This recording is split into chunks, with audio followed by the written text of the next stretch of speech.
Today I am going to show you guys how to make sauerkraut at home. I have about 15 pounds of locally grown organic red cabbage. I'm going to shred that up in my food processor, and then eventually it will all end up in my sauerkraut maker, where it will take about 14 days to turn into sauerkraut. So first what I'm going to do is I'm going to reserve the leaves of the cabbage, basically peel off the outside layers, set those aside because after I get done shredding the cabbage, those will lie above the cabbage in this pot. So I'm just going to get started on chopping this up so I can shred it in the food processor. So I'm going to do that now.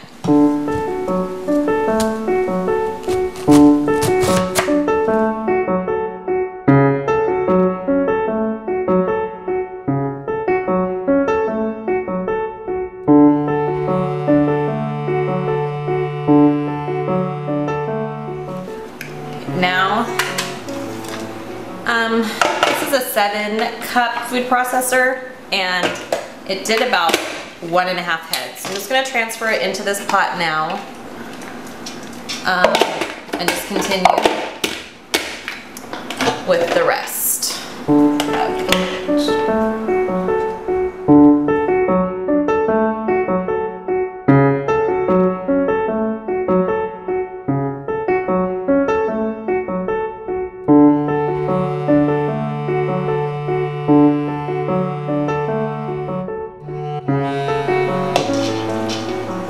Okay, so right now I have 5 pounds or maybe a little over 5 pounds.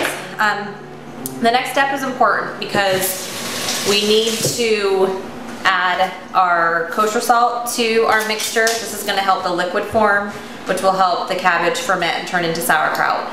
I'm going to do about 3 level teaspoons for every 5 pounds of cabbage, and I have about 5 pounds of cabbage in here. So I'll add the salt, and then I'm going to use my potato masher just to kind of mash it down and get a good liquid going. So I'm going to do 3 level teaspoons throughout. Some people use more, some people use less. My dad does this, and this is what he suggested I do. So now, got to put a little muscle into it and basically spread the salt throughout the cabbage. Doing right now. Some people use their hands, you can do that too. And then just start mashing until you see some liquid forming. Okay, so I got it pretty soupy. I'm just going to transfer the first 5 pounds into my pot.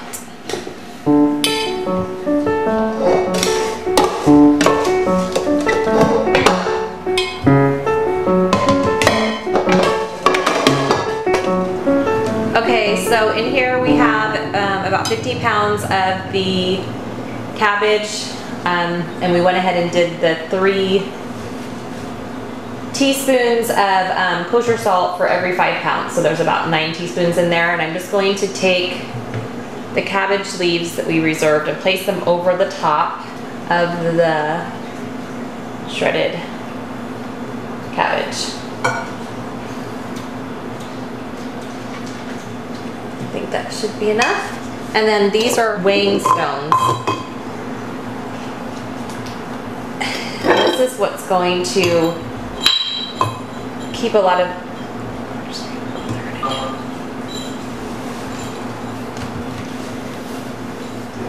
So I'm pushing down the stones so that I can get all of the air out of the kraut maker, and I have a good amount of liquid in here, so that's good. It's covering the stones, and now we're just going to go ahead and place the lid.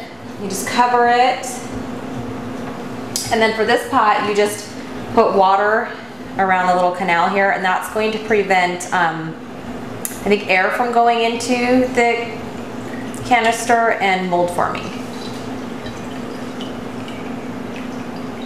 Put that up to the top. So basically we're just going to leave this here for about 14 days. So now that you completed the first part, you just want to make sure that you put it out of the way so it's not in your way for the next 14 days.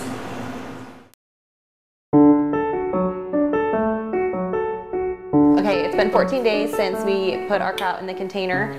I've heard it bubbling about like after day 2. So we're just gonna remove it and then put it in our canning jars.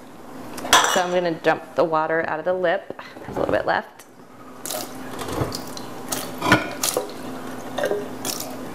And we'll have here.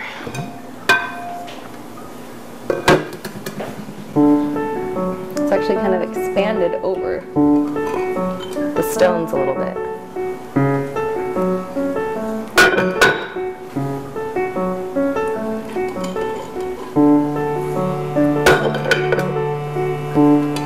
Our leaves are still at the top.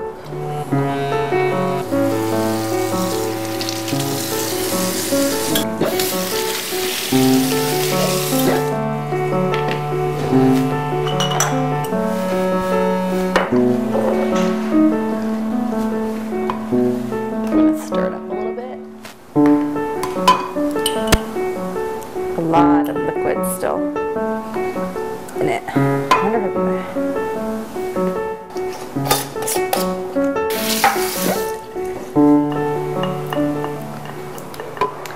so my sauerkraut is done. It has filled 12 pint-sized containers. It tastes really good. It's a little bit crunchy instead of really soft because I just left it in there for 2 weeks, but you can actually leave it in the crock for up to 2 months. But it tastes really good and it was fairly easy.